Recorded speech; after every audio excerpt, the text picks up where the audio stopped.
আমার বাজানের কাছে আমি জানতে চাই, মারুফতে একটা চুরি আছে, এই চুরি করলে আল্লাহ খুশি বেজার হয় না, আল্লাহ খুব খুশি হয়। আমার শুধু প্রশ্ন, মারুফতের ওই চুরিটার নাম কি?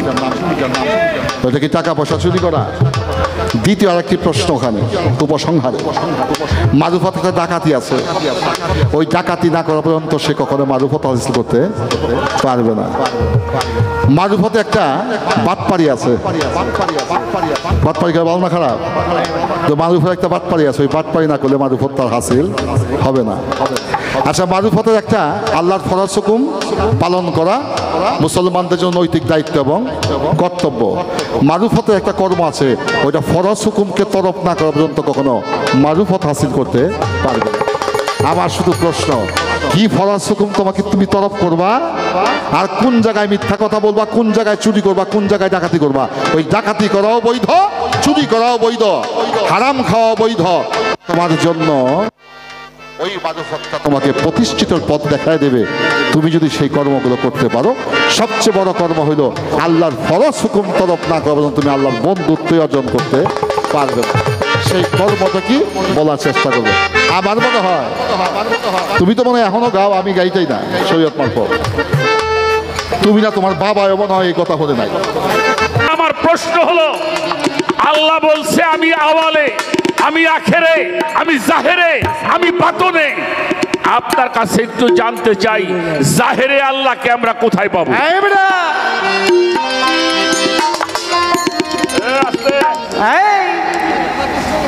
খুব খেয়াল করবেন প্রশ্নগুলি। কোরআন শরীফের সূরা হাদীদের 3 নম্বর আয়াত থেকে একটা প্রশ্ন আমি আমার বাবার কাছে করলাম। আমরা আল্লাহকে জাহিরি, আল্লাহ বলছে আমি জাহের, প্রকাশ। এই প্রকাশ আল্লাহকে আমরা কোথায় গেলে দেখতে পাবো? এটা হলো আমার 1 নম্বরের প্রশ্ন। 2 নম্বরের প্রশ্ন আপনারা খেয়াল করবেন, শরীয়ত, তরিকত, হাকিকত, মারিফত, ওহদানিয়াত, এগুলি রাহা। রাহা মানে কি? রাস্তা। এখন দল কতটি? দল হইল 73টা। 73টা ফেকরা। আল্লাহ রসুল বলেছেন বনি ইসরাইলের মধ্যে 72 ভাগে ভাগ হয়েছে, আমার ইসলাম 73 ভাগে ভাগ হয়ে যাবে। আপনার কাছে জানতে চাই, জামাত ইসলাম কয় আমরা ঠিক, কাদিয়ানি কয় আমরা ঠিক,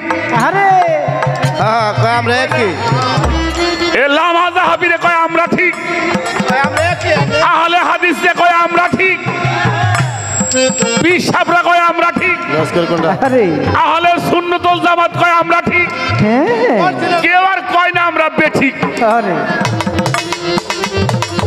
কি কয়? সবাই বলে আমরা ঠিক। দল হয়ে গেছে 73টা। আপনার কাছে জানতে চাই, আল্লাহর যে পথ, এই পথের নাম কি?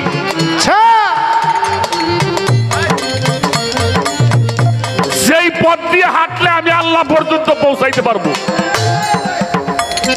সেই পথের নাম কি? সেই পথের কাজ কি? সেই পথের করণীয় কি? এটা আপনি আমাদেরকে বোঝাবেন। দেহি ভেজাল বলে লাগে, কোত্থেকে লাগা আজকে দেখি। আল্লাহ রসুল বলেছেন, আপনার কাছে বিষয়টা জানতে চাই, তোমরা, আমি তোমাদের জন্য 2টা জিনিস রেখে গেলাম, যেটা আঁকড়িয়ে ধরলে তোমরা পথভ্রষ্ট হবে না। কয়টা? আল্লাহ রসুল বলছে, যারা এই 2টা পথকে আকাশতুম বিহি, যারা আঁকড়িয়ে ধরবে, তারা কখনোই পথভ্রষ্ট হবে না।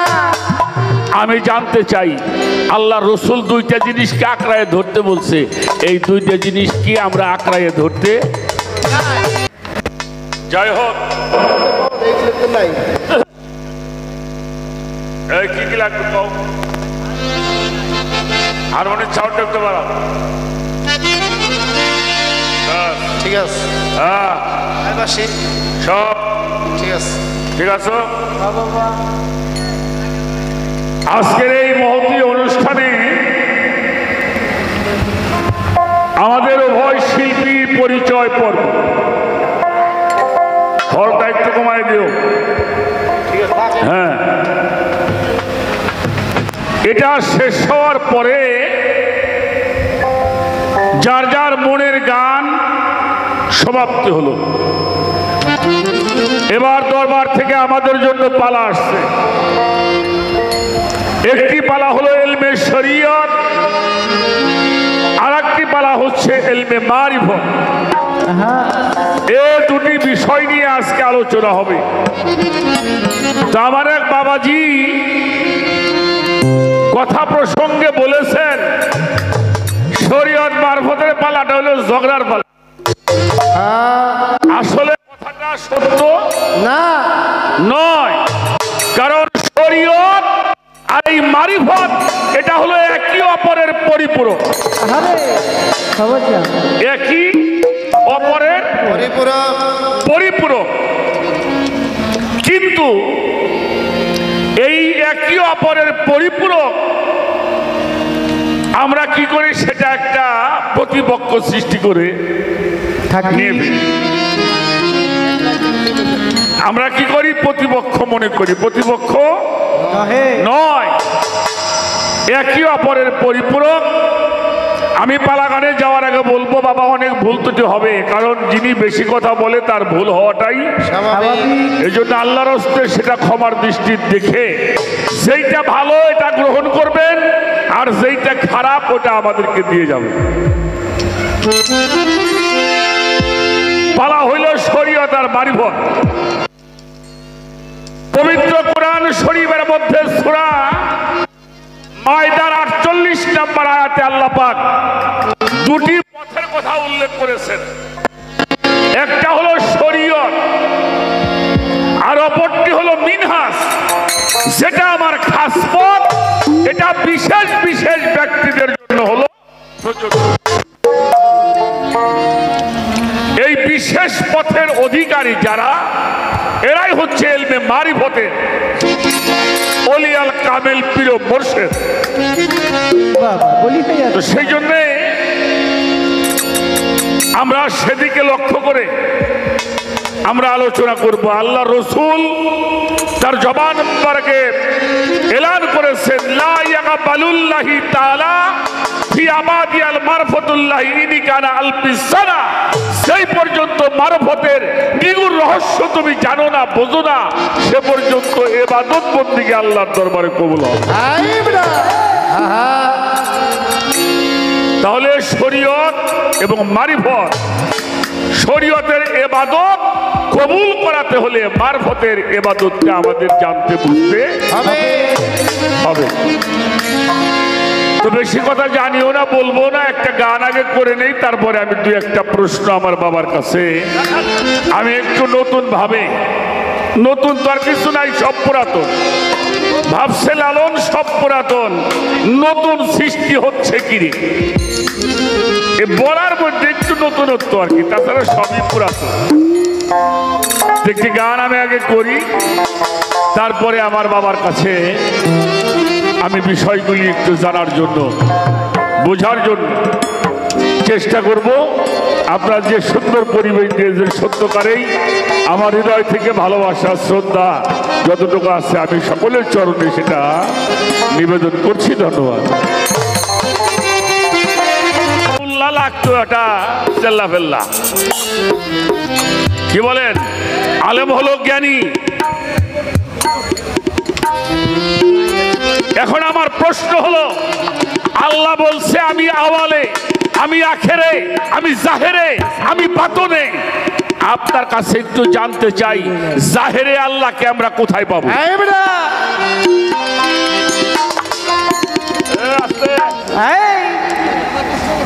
খুব খেয়াল করবেন প্রশ্নগুলি।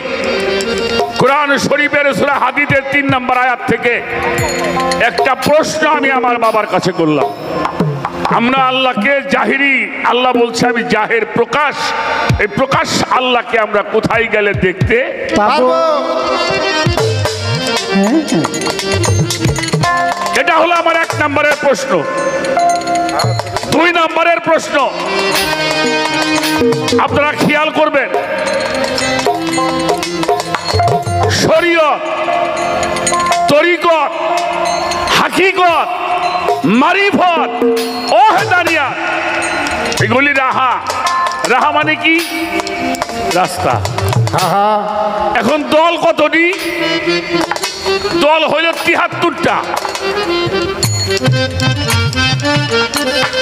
73টা ফেকরা। আল্লাহ রসুল বলেছেন বনি ইসরাইলের মধ্যে 72 ভাগে ভাগ হয়েছে, আমার ইসলাম 73 ভাগে ভাগ হয়ে যাবে। বাবা বাবা, আপনার কাছে জানতে চাই, জামাত ইসলাম কয় আমরা ঠিক, কাদিয়ানি কয় আমরা ঠিক, আরে হ্যাঁ কয় আমরা একই, এ লামা জাহাবিরে কয় আমরা ঠিক, কয় আমরা একই, আহলে হাদিসে কয় আমরা ঠিক, পীর সাহেবরা কয় আমরা ঠিক, আরে আহলে সুন্নাত ওয়াল জামাত কয় আমরা ঠিক, হ্যাঁ কেউ আর কয় না আমরা বেঠিক। আরে কি কয়? সবাই বলে আমরা ঠিক। দল হয়ে গেছে 73টা। আপনার কাছে জানতে চাই, আল্লাহর যে পথ, এই পথের নাম কি?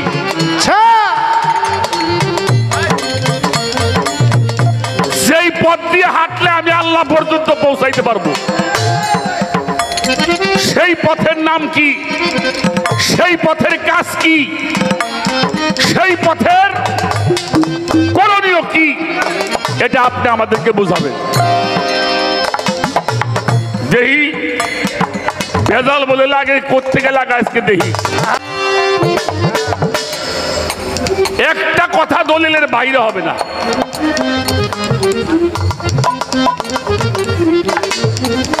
আসুন, আল্লাহর রসুল বলেছেন, আপনার কাছে বিষয়টা জানতে চাই, তোমরা, আমি তোমাদের জন্য 2টা জিনিস রেখে গেলাম, যেটা আঁকড়িয়ে ধরলে তোমরা পথভ্রষ্ট হবে না। কয়টা? আল্লাহ রসুল বলছে যারা এই 2টা পথকে আকাশতুমবিহি, যারা আঁকড়িয়ে ধরবে তারা কখনোই পথভ্রষ্ট হবে না। আমি জানতে চাই, আল্লাহ রসুল 2টা জিনিসকে আঁকড়ায় ধরতে বলছে, এই 2টা জিনিস কি আমরা আঁকড়ায় ধরতে?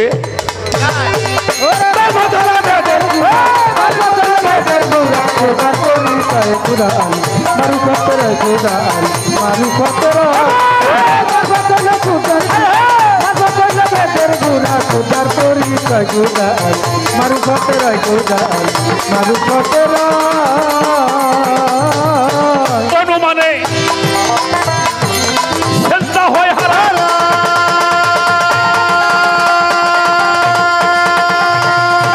চিনিয়া করলে সেজদা মানুষ পাইবে আরাম। অনুমানে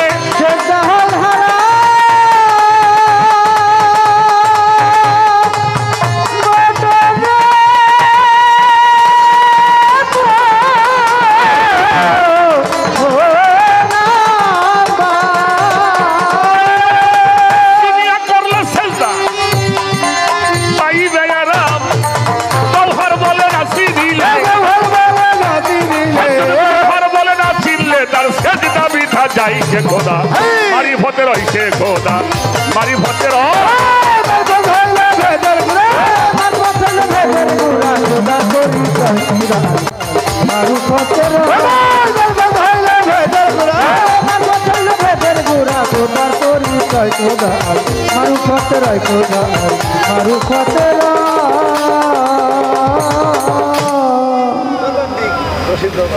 আর কথা লিখেছেন, অনুমানে সেজদা হয় হারাম, চিনিয়া করলে সেজদা পাইবে আরাম। হযরত গওহর বলে না চিনলে তার সেজদাই বৃথা যায়। আরে আমার খোদা আল মারিফতে রয় রয়। আর একটা গান গাইবো,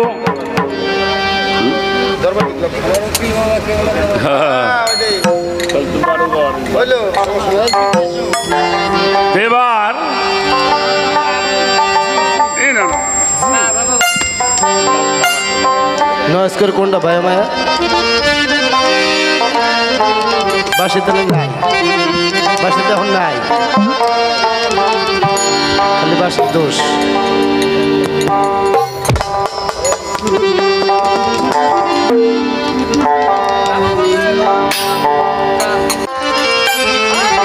আমার যে আল্লাহর অলির দরবারে আসছি সেই আল্লাহর অলি আমার উকিল ল্যাংটা বাবা, আই আমার উকিল ল্যাংটা বাবাকে স্মরণ করে আমি একটা গান করে বসে যাব।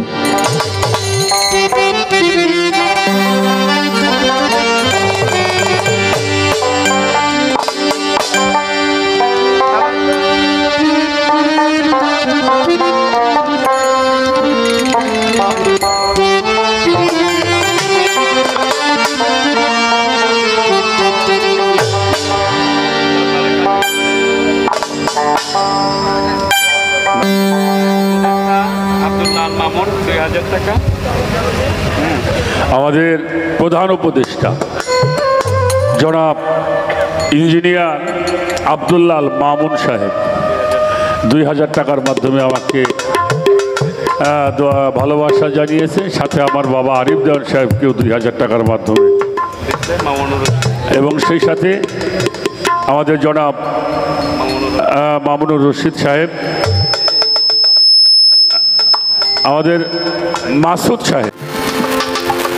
এটা কোনো শোনো না।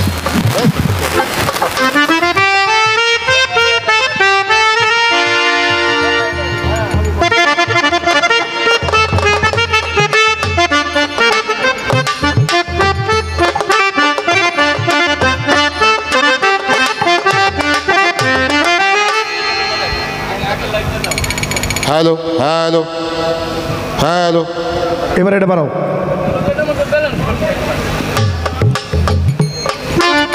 শুধু আজকে এই ওরস মাহফিলে অত্যন্ত তাৎপর্যপূর্ণ দুটি গানের পালা, সেটা হচ্ছে শরীয়ত এবং মারুফত। মারুফতের পক্ষ অবলম্বন করে জনাব ফকির আবুল সরকার সাহেব তার মূল্যবান বক্তব্য রাখতে সমর্থ হলেন, ধন্যবাদ। শরীয়তের পক্ষ নিয়ে আলোচনা করার জন্য আমাকে অনুমতি প্রদান করেছেন। আমি চেষ্টা করব শরীয়তের ভাবধারা ঠিক রেখে তার প্রটোকল এবং প্রসিডিউর, বিধি এবং বিধান মোতাবেক যতটুকু বলা সম্ভব ততটুকু বলার চেষ্টা করব। আস্তে প্রথম যে বিষয়টি এলো, শরীয়তে কোনো পরিচয় নেই, অবজেকশন, আপত্তি। কিভাবে? পিতামাতায় মেলামেশা করে গোপনে, মা পিতার বীর্যকে ধারণ করে 10 মাস 10 দিন পূর্ণ হলে এই সন্তানটি পৃথিবীতে না আসা পর্যন্ত বলতে পারে না সেটা ছেলে না মেয়ে। বর্তমান শরীয়তের জ্ঞান বিজ্ঞানে আলট্রাসনোগ্রামের মাধ্যমে ডাক্তাররা এই পেটের সন্তানকে 5 মাস যাওয়ার পরে নির্ণয় করতে পারে ছেলে হবে না মেয়ে হবে। কিন্তু বর্তমানে কোনো ডাক্তার ডিক্লার দেয় না, ঘোষণা দেয় না, কারণ খোদার রূপে খোদগিরি করা যায় না। ডাক্তার এরকম বলেছে, কইছে মেয়ে হইছে ছেলে, বলছে ছেলে হইছে মেয়ে, যে কারণে ডাক্তার এখন আর এই অ্যালাউন্সটা ঘোষণাটা করে না। কথা সত্য না মিথ্যা? তাহলে শরীয়ত হলো প্রকাশ, পিতা মাতার যে মিলন কেন্দ্র সেটা গোপন, এটা হাট বাজারের রাস্তাঘাটে হয় না, ওইটা হচ্ছে গোপনে গোপনে। কিন্তু পৃথিবীতে সন্তান যখন এসেছে তখন সে প্রকাশ পেয়েছে এটা ছেলে না মেয়ে। এটা কি আরিফ দেওয়ান না আলেয়া বেগম? এটা কি আরিফ দেওয়ান না মমতাজ? এটা পৃথিবীতে আসার পরে নির্ধারণ করা হয়েছে। তাহলে বোঝা যায় তোমার যে বক্তব্য শরীয়তের কোনো পরিচয় নাই, আমি বলি শরীয়তেরই পরিচয় আছে। মারুফত হচ্ছে গোপন। বাবা যে কর্মটি মার সাথে করেছে এটা মাইক দিয়ে হাট বাজারে অ্যালাউন্স করে দেয়, ওটা গোপনে গোপনই ছিল। কিন্তু যতক্ষণ পর্যন্ত প্রকাশ না পাইছে ততক্ষণ পর্যন্ত আমার বাবাই বলতে পারবে না যে আমি আরিফ দেওয়ানের বাবা। তাহলে শরীয়তের ভূমিকা তার সেখানে। শেষ করলাম এটা, অনুমানে কোনো সেজদা করা হারাম। অনুমানের সন্ধি বিচ্ছেদটা করে রাখি বাবা, একটু মন দিয়ে শোনো। অনুমানের সন্ধি বিচ্ছেদটা করে এটা মন দিয়ে শোনো, এটা ভবিষ্যতে রাখলে কাজে দেবে। অনু শব্দের অর্থ ছোট, অ্যাটমিক পাওয়ার, ইংরেজিতে বলে অ্যাটমিক পাওয়ার, বাংলায় বলে ক্ষুদ্র থেকে ক্ষুদ্র। অনু ছোট, মান, এই ক্ষুদ্রের ভিতরেই বৃহতের মান লুকায়িত।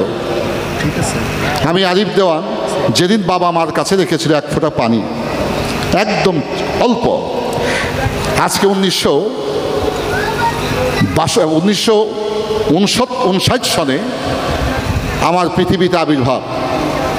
আমি যখন এসেছিলাম আমার ওজন কি 90 কেজি ছিল না 2.5 কেজি ছিল? 2.5 কেজি ছিল, আমি ছোট ছিলাম। বাবায় রাখছিল এক ফোঁটা পানি, সেখান থেকে 2.5 কেজি ভাণ্ড ধারণ করে পৃথিবীতে এলাম। এখন আমার ওজন 90 কেজি। তাহলে এখানে কি বোঝা গেল? ক্ষুদ্রের মধ্যেই বৃহৎ লুকায়িত থাকে। তাই অনুমান, মান শব্দের অর্থ এটা অত্যন্ত উচ্চ মার্গীয় একটি মূল্যবান বিষয়। তো ক্ষুদ্রের মধ্যেই বৃহতের মান লুকায়িত, তাই তাকে বলা হয়েছে অনুমান। আন্তাজে নয়, এই আন্তাজে এই কথাটা এই জায়গায় নয়। অনুমান, অনুশব্দের অর্থ ক্ষুদ্র থেকে ক্ষুদ্র, যাকে ইংরেজিতে বলে অ্যাটমিক পাওয়ার। সেই অ্যাটমিক পাওয়ারের মধ্যে বৃহৎ পাওয়ার লুকায়িত, আর সেই পাওয়ারেই পৃথিবীতে মানবে পৃথিবীতে আসেন। রাখলাম। এবার আসা যাক পবিত্র কোরআন শরীফের সূরা হামিদ 3 নম্বর আয়াতে বলেছেন, আমি আওয়ালে, আওয়াল মানে আগে, আখের মানি শেষ, জাহের মানি প্রকাশ, বাতুন মানি গোপন। প্রশ্ন করেছেন আওয়ালে, আখেরে, জাহেরে, বাতুনে আল্লাহ আছে। আমি জানতে চাই, আমার কাছে প্রশ্ন করেছেন জাহের মানি প্রকাশে আল্লাহ কেমনে আছে? উত্তর দিয়ে শেষ করি। রাখবে, পৃথিবীতে যাহা সুন্দর তাহাই প্রভুর হাসি। পৃথিবীতে যাহা সুন্দর তাহাই প্রভুর হাসি। পৃথিবীতে যাহা সৎকর্ম, যাহা ভালো, ওহাই প্রভু কর্ম, প্রভু প্রদত্ত কর্ম। আমরা প্রভুকে এইভাবে মূল্যায়ন করতে পারি, যেখানে সত্য, যেখানে নিত্য, সেখানেই প্রভু নিহিত। যাহা ভালো, যাহা মানুষের দৃষ্টিকে নন্দন করে, কারে হৃদয়কে বিগলিত করে, হৃদয়কে পরিশুদ্ধ পরিমার্জিত করে, উহার মধ্যেই প্রভুর সত্তাকে আমরা দেখতে পাই। শেখ সাদি বলেছেন, আমি গাছের প্রত্যেকটি পাতার মধ্যে প্রভুর অস্তিত্বকে খুঁজে পাই। এই অস্তিত্বকে খুঁজে পেয়েছে কে? তার নাম শেখ সাদি। এবার আসা যাক যে বিষয়টি আমার কাছে প্রশ্ন করেছে, আমি খুব অল্প সার সংক্ষেপে কথা বলবো, আজকে বেশি কথা বলার সময় নেই আমার। অনেক রাত্র গান শুরু করেছে, আমার বিবেকে বাড়তেছে। এখানে 4টা আসর হয়ে যাওয়ার কথা, মাত্র 2 আসর শেষ হইল। সময় নষ্ট হয়েছে না বাবাজি? সময় নষ্ট হয়েছে, আমার বিবেকে বাধে। সে বিধায় বেশি গভীর আলোচনা যাব না। আমার শরীয়ত থেকে আমি আবুল সরকারকে বলবো, বাবাজি তুমি বলেছো প্রকাশ্যে আল্লাহ কিভাবে আছে, তার একটা ডেফিনিশন, মীমাংসা আমি তোমার কাছে করার চেষ্টা করলাম। এবার তিনি বলেছে 72টা কাতার, 73টা ফেকরা। ওয়াহাবিরা কয় আমরা ভালো, খারিজিরা কয় আমরা ভালো, কাদিনারি কয় আমরা ভালো, সুন্নিরা কয় আমরা ভালো, আবার সিয়ারা কয় আমরা ভালো। কোনটা ভালো? আল্লাহ পবিত্র কোরআনুল কারীমে আল্লাহর হাবিব যাহা বলেছেন, ওই পথটাকে ঠিক রেখে, ওই পথটাকে মেনে যদি ওই পথটাকে অবলম্বন করতে পারি, তাহলে আমাদের জন্য সেই পথটাই ভালো। এখন যদি নবীকে কেউ ছোট করে, নবীকে ছোট করে সেই ব্যক্তি আল্লাহর কাছে কখনো বড় হইতে পারে না। বাবাকে ছোট করে ছেলে কখনো বড় হইতে পারে না। বাবা যদি কৃষিকাজও করে আর ছেলে যদি ব্যারিস্টার হয়, ব্যারিস্টার হয়েও সেই কৃষি কাজ যে করে সেই পিতাকে শ্রদ্ধা করা হচ্ছে সন্তানের কর্তব্য এবং দায়িত্ব। এটা আমার আল্লাহর নবী বলেছেন। তাই যারা নবীকে মানে না, তারা যত বড়ই বড় হোক, যতই বড় ভালো হোক, ওইটা আমাদের মানার সময় নাই। ওইটা ওহাবি, খারিজি, কাদিয়ানি যাই কিছু বলুক না কেন, ওইটা মানার সময় নাই। কিন্তু আমার আহলে বায়াত, আমার নবী করিম সাল্লাল্লাহু আলাইহি ওয়াসাল্লাম, মাওলা আলী, ইমাম হাসান, হোসেন, খাতুনে জান্নাত মা ফাতেমা, পবিত্র কোরআনুল কারীমে বলেছে, আমি পাক পাঞ্জাতনের মাধ্যমে এই বিশ্ব ব্রহ্মাণ্ডকে সাজিয়েছি। পৃথিবীর অস্তিত্ব যখন চলে যাবে, আমার পাক পাঞ্জাতন পৃথিবীতে অবস্থান থাকবে। তাহলে সেই পাঞ্জাতনের পথকে যে আঁকড়িয়ে ধরবে, সে সঠিক পথে, সঠিক মতে থাকবে।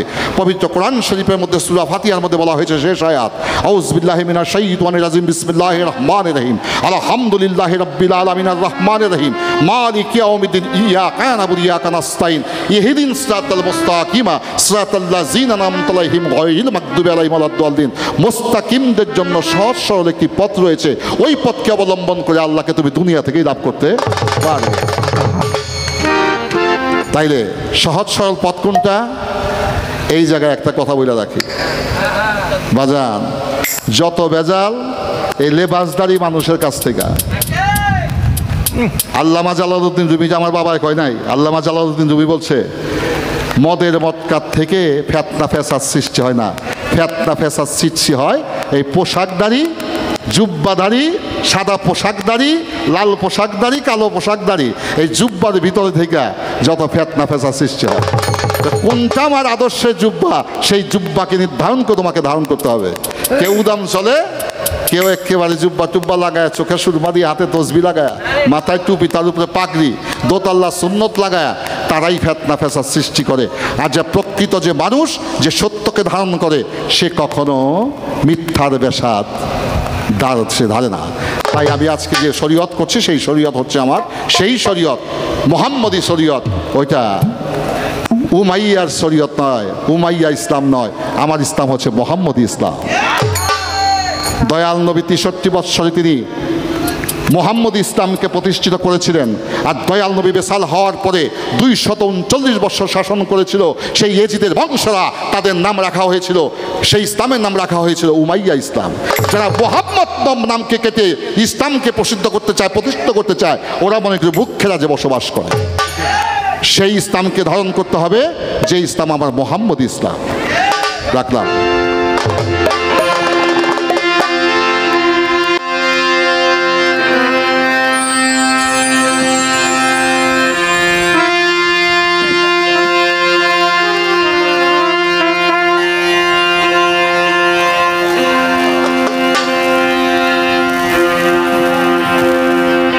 কি হয় রে? ফুল দেওয়ানো বেলা নাই তো বাবা, বেলাটা বাড়াও ভাই।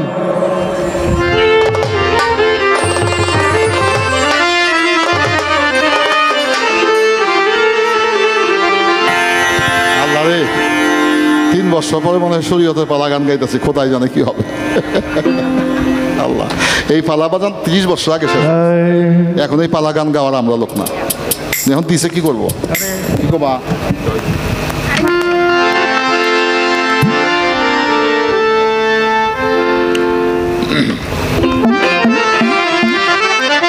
শরীয়ত সারিয়া করিলে ফকিরি ছুইবে না লাইনে, আগে শরীয়ত জানিয়া করিও ফকিরি ছুইবে না ডাইনে।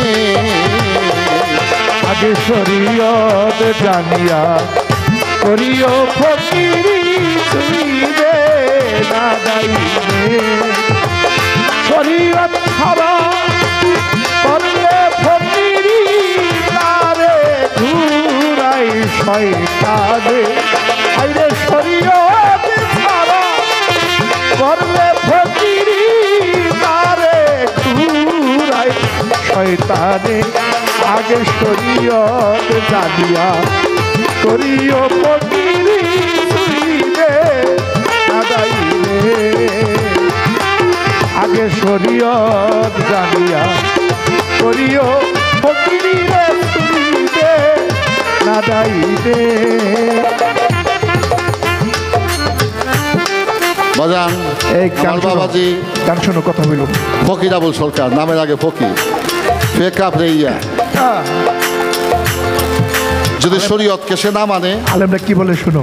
তার গান যখন সে গাবে, এই জামা কাপড় আমার বাবায় সব খুইলা স্টেজে রাইখা দাঁড়াইতে হবে। আর আপনারা যদি এই ফকিরের গান এইভাবে যদি শোনেন, তাহলে হবে না। এই শরীয়তের পোশাক যে আপনাদের গায়ে আছে, এইটা সব বাড়িয়ে রেখেছে, জমা দিয়ে আসবেন। তুমিও দাঁড়াইতে পারবে না, আমার বাবাজিরও সেই কাজ করে গান শুনতে পারবে না। তবে বাজান, আরিফ দেওয়ান আবুল সরকারের দাম বেশি না পোশাকের দাম বেশি?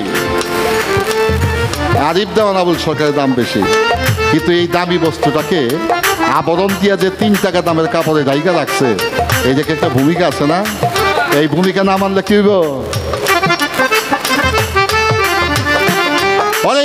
শরীয়ত সারিয়া করিলে ফকিরি তারে ঘুরায় খালি শয়তানে।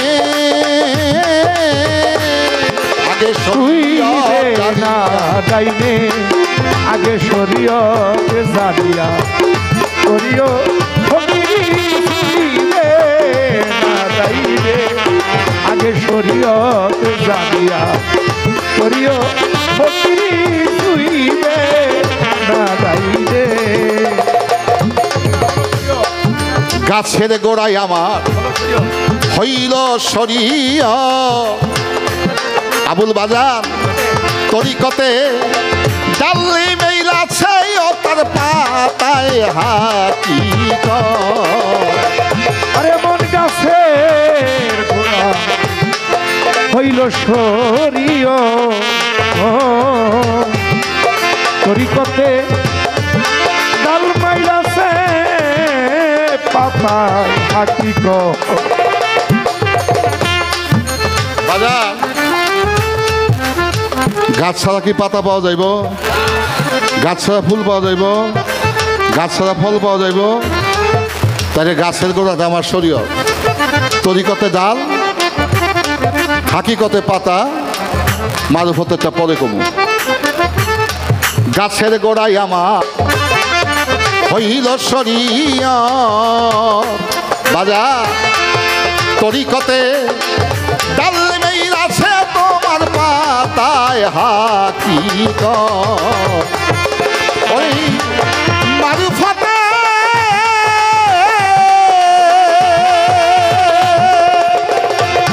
মারুফতে ফুল ফুইতাছে মারুফতে ফলি ধইয়াছে তুমি ফল পাইবা কি গাছি বিদে আগে শরীয়ত জানিয়া করিও ফকিরি শুইবে না তাইলে ওই আগে শরীয়ত জানিয়া করিও ফকিরি শুইবে না তাইলে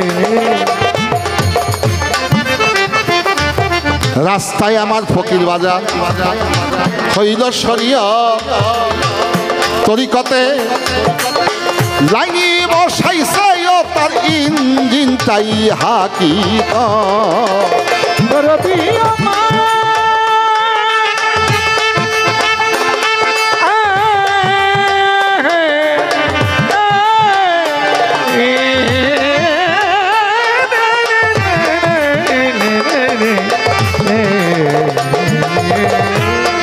রাস্তায় আমার হইল শরীয়ত তরিকতে লাইনি বসাইছে বাজান ইঞ্জিন হাকিকত তোমারি মারুফতে হইল মোকাম মারুফতে হইল মারুফতে হইল মোকাম যাইবা কেমনে রাস্তা বিনে আগে শরীয়ত জানিয়া করিও ফকিরিরে ছুইবে না যাইনে আরে শরীয়ত জানিয়া করিও ফকিরি শুইবে না তাইলে আগে শরীয়ত জানিয়া করিও ফকিরি শুইবে না তাইলে শরীয়ত তরিকত হাকিকত মারুফত মারুফতকে আরবি পরিভাষায় বলা হয়েছে এরদা মানে পথ এবার সেই পথটা কি পথ আমার বাড়ি কেরানীগঞ্জ বাড়ি থেকে বাহির হইলাম মার অনুমতি নিলাম মার দুয়া চাইলাম বাড়ি থেকে বাহির হইয়া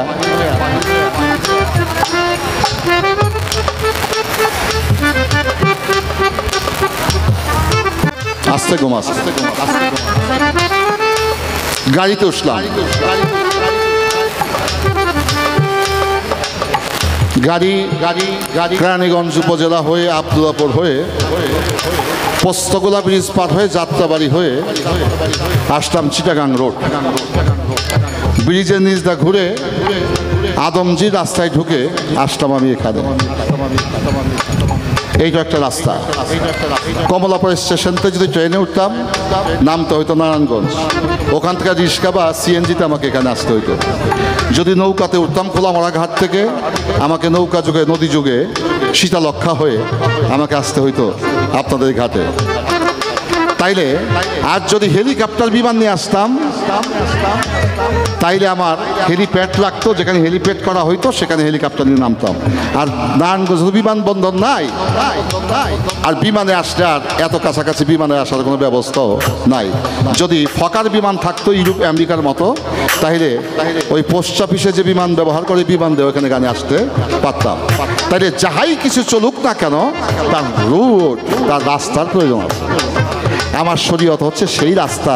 এই রাস্তাকে তুমি অস্বীকার করে তুমি তোমার মোকামে পৌঁছতে পারবে। আস্তে বাপ দাদাই রেখে গেছে হাজার পাখি সম্পদ, আরএস নাই, সিএস নাই, এসএ নাই, পর্চা নাই, নকশা নাই, দলিল পত্রই আমার কিছু নাই। ওই সম্পত্তি যদি দাবি করি বাজার, ওই সম্পত্তি আমি কি পাবো? আমি আপনার কাছে বিচার চাই। সম্পত্তি যদি কাগজ, রেকর্ড, সিএস, আরএস, এসএ, পর্চা ঠিক না থাকে, আমি ওয়ারিশান সূত্র বলে সেই সম্পত্তি দাবি করতে পারি না। আর সেই সম্পত্তি যদি কেউ লুণ্ঠন করে নিয়ে যায়, আমার কাগজপত্র যদি ঠিক থাকে, আমি উচ্ছেদ মামলা করলে আমাকে 1 বছর 2 বছর পর সরকার বাহাদুর আমার সম্পত্তিকে উদ্ধার করে দেবে। শুনি ফকিরে গো কোনো নাকি দলিল পত্র নাই, নকশা পর্চা চেকিবি হলে জাগার কি আছে বড়াই। ওরে ভাই ফকির গো পত্র নাই বাজার, নকশা পর্চা চেকিবি হলে জমির কি আছে বড়াই। ওরে থাকলে তুমি আবুল বাজার, থাকলে পরে দেখাইও তাই দেখবে সবার দর্শনে। আগে শরীয়ত জানিয়া করিও ফকিরে ছুঁইবে না গাইনে। ওই আগে শরীয়ত জানিয়া করিও ফকিরে ছুঁইবে না গাইনে। আগে শরীয়ত জানিয়া করিও ফকিরে ছুঁইবে না গাইনে। ধৈর্য ধরে নীরব থাকেন যতই আছেন আল্লাহর বান্দা নবীর উম্মত। আমার সলেমান ল্যাংতারা শেখান, আমার উকিল শাহ ল্যাংতারা শেখান। আজকে যেভাবে তে দিয়েছে বাজান শরীয়ত আর মারুফতের গান। আমার কাছে প্রশ্ন ছিল আওয়াল আখের জাহের প্রসঙ্গ নিয়ে, তা আমি করছি পরিষ্কার। এবার আর একটা কথা বলেছেন তিনি সভায় চমৎকার, ভুলি নাই কথায় আমি সভায় ভুলি নাই। ধীরে ধীরে তাহার কথার এবার আমি জবাব দিতে চাই। একটি প্রশ্ন তিনি অবশেষে রেখেছেন। আল্লাহর নবী দুটি কথা বলে গেছেন, সেই দুইটা কথা কি? আমি শুধু বলবো না বাজা, শরীয়তের দৃষ্টিকোণ থেকে আমি শত সহস্রবার মানিও। আমি ওই লাইনের একজন আলেম। আল্লাহর নবী ১৬ লক্ষ ভক্তবৃন্দ নিয়ে মদিনায় করিলেন গমন। 10ই জেল হজ ব্রত পালন করেছেন আমার নবী নূরিতন। রহমতের পর্বতে যাইয়া নবী আমার দিয়েছে ভাষণ। ওই ভাষণ শেষ করিয়া নবী মদিনার উদ্দেশ্যে যখন করেছেন গমন, মক্কা হইতে মদিনার মধ্যস্থলে একটি জায়গার নাম গাদির খুম। ওই জায়গায়তে নবী আমার উপস্থিত হইল। আল্লাহর পক্ষ থেকে নবীর প্রতি একটা আদেশ জারি হইল। সেই আদেশের কথা নবী আমার করিলেন ঘোষণা। আহলে বায়াতের কথা নবী করেছিল ঘোষণা। এবার রাখলাম অবশেষে যে বক্তব্যটি ছিল, আমি খুব সারসংক্ষেপে আশা করব। হে মুসলমান উম্মাগণ, তোমরা যারা আছো তারা কি আমার কথা শুনতে পাও? তখন এই মাইক টাইক ছিল না। নবীর আশেকান ভক্তবিন্দু উপদার্থ জবাব দিল, মনে হয় হুজুর আমাদের কানের কাছে এসে আপনি কথা বলছেন। মাইক নাই, এই ১৬ লক্ষ মানুষের সামনে নবী বলছে আমার কথা কি আপনারা তোমরা কি শুনতে পাও?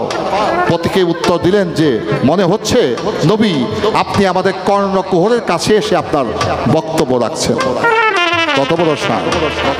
হে মুসলিম উম্মাগণ, তোমরা জেনে রাখো আমি তোমাদের জন্য দুটি জিনিস রেখে গেলাম। একটা হচ্ছে পবিত্র আল কোরআন, আর একটি রেখে গেলাম আহলে বায়াত, আহলে বায়াত, আহলে বায়াত। এই বায়াত শব্দটাকে 3 বার উচ্চারণ করলেন, আর কোরআন সুন্নাহর কথা বললেন একবার। এই একবারের ভিতরে 3 বার লুকায়িত, কারণ 7 জায়গায় বায়াতের কথা নবী পবিত্র কোরআনুল কারীমে বলেছেন। সূরা আল ফাতহি 26 পারা 10 নম্বর আয়াত, সূরা ইউনূসে বলেছেন, সূরা লোকমানে বলেছেন। আমি আপনাদেরকে বলে যাব, আয়াত নাম্বার বলবো, সূরা নাম্বার বলবো, আপনারা মোবাইল সার্চ দিলে আমার কথাটা আপনি মিলাতে পারবেন আমি সত্য বললাম না মিথ্যা বললাম। তাহলে এই কোরআন রেখে গেলেন আহলে বায়াত। যারা কোরআন মানবে, আহলে বায়াতকে বিশ্বাস করবে না, নবীকেও মান্য করে কখনো আল্লাহকে লাভ করতে পারবে না, আল্লাহকে অস্বীকার করে কখনো নবীকে লাভ করতে পারবে না। নবী এবং আল্লাহ একজন আরেকজনের পরিপূরক। এই পর্যন্ত মোটামুটি তোমার কথা ছিল, আশা করি কইরা দিলাম শেষ। আবার দিব্য জ্ঞান উদয় না হইলে বা যেন মারুফত পাওয়া যাবে না বলেছেন বিশেষ। অসভ্য মানুষের কোনো ধর্ম আছে রে বাবা? অসভ্য লোকের কোনো ধর্ম নাই। যে ব্যক্তি শরীয়তকে মেনে সভ্যতা অর্জন করতে পারে সেই মারুফতকে হাসিল করতে পারে। বাবা রে বাদ দিই না, মায়ের বাদ দিই না, শ্বশুর শাশুড়ি আব্বা বানাইছে আম্মা বানাইছি, ভাইয়ের হক আদায় করি না, বোনের হক আদায় করি না, শালা শালিরে লাখ লাখ টাকা কাপড় চোপড় কিনা দেই। হ্যাঁ, সুদের কথা নিষেধ করে সুদ খাই, 5 ওয়াক্ত নামাজ পড়ে কপালে কহর ফালাই। এইটা করলে কি কোথায় পাওয়া যাইব? সুদও ছাড়তে হইব, মিথ্যাও ছাড়তে হবে, সত্যকে ধারণ করতে হবে। যেহেতু শরীয়তের পালা, সত্যকে প্রতিষ্ঠিত করা হচ্ছে আমার নৈতিক দায়িত্ব এবং কর্তব্য।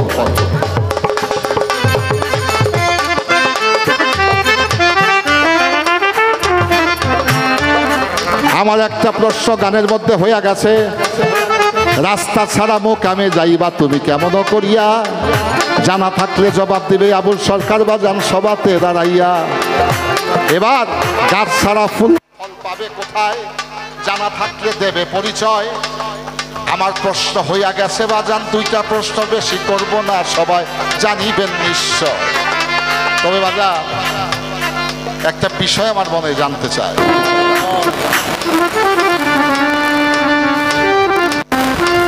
এই রাতের অন্ধকারে কিছু মানুষ চুরি ডাকাতি করে, আবার এই রাতের অন্ধকারকে পুঁজি করে আল্লাহর ওলিয়া উলিয়ারা পাহাড়ে জঙ্গলে বৈশা আল্লাহর সাধনা করে। তাহলে একজনে করে চুরি আর একজনে খোদারে খুঁজে। তাহলে রাত্রটা যারা খোদারে খুঁজে, এই রাত্রটা কি রাত্র থাকে না, দিনের বাপ হয়ে যায়, দিনের বাপ হয়ে যায়।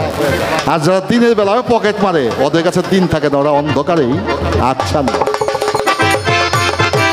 আমার বাজানের কাছে আমি জানতে চাই, মারুফতে একটা চুরি আছে, এই চুরি করলে আল্লাহ খুশি বেড়ার হয় না, আল্লাহ খুব খুশি হয়। আমার শুধু প্রশ্ন, মারুফতের ওই চুরিটার নাম কি? ওইটা কি টাকা পয়সা চুরি করা? দ্বিতীয় আরেকটি প্রশ্ন ওখানে উপসংহারে, মারুফত একটা ডাকাতি আছে, ওই ডাকাতি না করা পর্যন্ত সে কখনো মারুফত হাসিল করতে পারবে না। মারুফতে একটা বাটপাড়ি আছে, বাটপাড়ি ভালো না খারাপ? তো মারুফের একটা বাটপাড়ি আছে, ওই বাটপাড়ি না করলে মারুফত তার হাসিল হবে না। আচ্ছা, মারুফতের একটা আল্লাহর ফরজ হুকুম পালন করা মুসলমানদের জন্য নৈতিক দায়িত্ব এবং কর্তব্য। মারুফতের একটা কর্ম আছে, ওইটা ফরজ হুকুমকে তরফ না করা পর্যন্ত কখনো মারুফত হাসিল করতে পারবে না। আমার শুধু প্রশ্ন, কি ফরজ হুকুম তোমাকে তুমি তরফ করবা, আর কোন জায়গায় মিথ্যা কথা বলবা, কোন জায়গায় চুরি করবা, কোন জায়গায় ডাকাতি করবা? ওই ডাকাতি করাও বৈধ, চুরি করাও বৈধ, হারাম খাওয়া বৈধ। তোমার জন্য ওই মাদকতা তোমাকে প্রতিষ্ঠিত পথ দেখায় দেবে। তুমি যদি সেই কর্মগুলো করতে পারো, সবচেয়ে বড় কর্ম হইল আল্লাহর ফরজ হুকুম তরফ না করা পর্যন্ত তুমি আল্লাহর বন্ধুত্ব অর্জন করতে পারবে না। সেই কর্মটা কি বলার চেষ্টা করবে। আমার মনে হয় তুমি তো মনে হয় এখনো গাও, আমি গাইতেই না শরীয়ত মারফত। তুমি না তোমার বাবা মনে হয় এই কথা বলে নাই, যেটা আজকে জিগাইলাম। তুমি একটু চিন্তা করবা যে তোমার কোন জায়গায় কথা নিয়ে জিজ্ঞাসা করছি, সেখান থেকে জবাব দিলে শরীয়ত মারফত পরিষ্কার হয়ে যাবে। চুরি না করলে মারুফত হাসিল হয় না, প্রবঞ্চনা না করলে মারুফত হাসিল হয় না, হত্যাকারী খুনি না হইলে মারুফত হাসিল হয় না। তুমি কোন জিনিস হত্যা করে মারুফতকে হাসিল করবা, কোন জিনিস চুরি করে অর্জন করে তুমি ধনী হইবা, এই কথাকে বলার চেষ্টা করবে। আমার এই প্রশ্ন। ঘুরায় খালি শয়তান, আগে শরীয়ত জানিয়া করিও ফকিরে ছুঁইবে না যাইবে। আগে শরীয়ত জানিয়া করিও ফকিরে ছুঁইবে না যাইবে। আগে শরীয়ত জানিয়া করিও ফকিরি, ওরে নয়ন ছুঁইবে না যাইবে।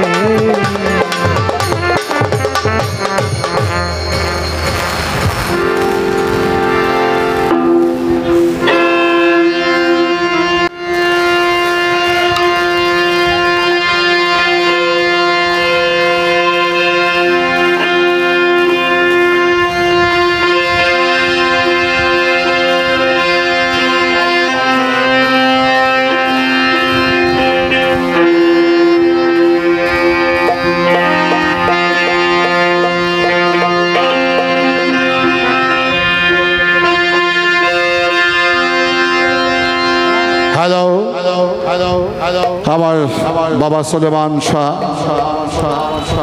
তার জীবন দর্শন থেকে একটি কথা বলি। তার বাড়ি কিন্তু আমাদের এলাকায় রাধানগর, বক্তাবলীর সাথে। আমাদের দলেশ্বরী নদীর ওপার, আমি এই পার, কেরানীগঞ্জ। এই রাধানগর বাবার জন্মভূমি। তো পৃথিবীতে আমাদের জগৎ সংসারে জানতো যে সুলেমান ল্যাংটা। আসলে মূলত সুলেমান ল্যাংটারই পোশাক ছিল, আমারই কোনো পোশাক নাই। যার মনের পোশাক ঠিক নাই তার কোনো পোশাকই ঠিক নাই। তো ওই আমলে, পাকিস্তানের আমলে আমার দাদা গুরু মালিক দেওয়ান সাহেব একই নৌকায় ঘুরছে। এই মোহাম্মদ আলী জুলি, গনি জুলির বাবা ছিল আবদুল্লাহ জুলি। আমি একটা ইতিহাস বাবা। এই আবদুল্লাহ জুলি ছিল মালিক দেওয়ান সাহেবের জুলি, বাড়ি ছিল এই যেখানে বাবার রওজা শরীফ, সেখানে। এই আবদুল্লাহ জুলির মালিক দেওয়ান সাহেব একই নৌকায় বহুদিন তারা ঘুরছেন। আমাদের এলাকায় তিনি যাইতেন, তার জন্ম রাধানগর। তো শশীনাথ পীর সাহেব আসছে, বরিশাল শশীনাথ আছে না, বিরাট মস্ত বড় মাওলানা, শ্রদ্ধা করি তাকে। যার শিষ্যত্ব বরণ করেছেন তৎকালীন পাকিস্তানের president field marshal Ayub Khan. এই শশীনাথ পীর সাহেবের ভক্ত ছিল সে। যা হোক, এই ইতিহাস থেকে বলছি, স্কুলে। তো যা হোক, এই শশীনাথ পীর সাহেব আসছে বক্তব্য দিয়ে। উনি তো পিনিশ নিয়ে আসতো, লোকগিরি আগে জাহাজের মতো চালাইতেন পিনিশ। কেউ কোনো কোনো অঞ্চলে বলতো বোজারা, আর কোনো জায়গায় বলতো পিনিশ। এই পিনিশ নিয়ে তিনি আসতেন। তো বক্ত এলাকায় নামছে, কিছু বক্তবৃন্দ শরীয়তপন্থী লোকরা গিয়া শশীনা হুজুরের কাছে বিচার দিচ্ছে, হুজুর আমাদের এলাকায় একটা ল্যাংটা পাগল থাকে না, নাম তার সুলেমান ল্যাংটা, এর একটু হেদায়েত করে থুইয়া যান। হ্যাঁ, সমাজের চলার মতো অবস্থা না, একটা ল্যাংটি বইয়া থাকে। বলে বাবা তোমরা তাকে আমার কাছে নিয়ে আইসো। এশান নামাজের পরে সুলেমান ল্যাংটাকে কয়েকজন শরীয়তপন্থী লোকরা ধইরা নিয়ে আসছে। তো যখন নিয়ে আসছে, লেংটি পড়া সুলেমান ল্যাংটা। তো শশীনাথ পীর সাহেব হুজুর জিজ্ঞাসা করে, কইরে বাবা সুলেমান ল্যাংটা? কই যে হুজুর দাঁড়ায় রইছে। কই তোরা না কইছস ল্যাংটা থাকে? আমি দেখি দেই ল্যাংটাই তো পোশাক পইরা রইছে, শালার পুত্র কই কোনো পোশাক না। তো শাহ সুলেমান ল্যাংটা, আমি তাকে ল্যাংটা বলতে পছন্দ করি না। তারই পোশাক ঠিক ছিল বাজার, আমারই সেই পোশাক পরিধান করতে আমি পারলাম। তো সেই সুলেমান শাহর কথা বলছি। 7 দিন ব্যাপী সেই রাধানগর অনুষ্ঠান হয়, আমার বহু বছর যাওয়া হয়েছে সেখানে। যাই হোক, এই সুলেমান শাহ, আপনি কি বিরক্ত হইতেছেন আমার কথায়? আমাদের চাঁদের চড়াইছে, তো মালিক দান সাহেবের কিছু বক্তব্য তারা দৌড়ছে, ওই ল্যাংটা সারা জীবন তো পাগলামি করলা, তো পৌষ মাস আমাকে আম খাওয়াইতে পারবানি? কয় বেটা মালিক দিলে বেটা সব দিনে আম পাওয়া যায়। কয় তোরা আম নিয়ে আসতেছি।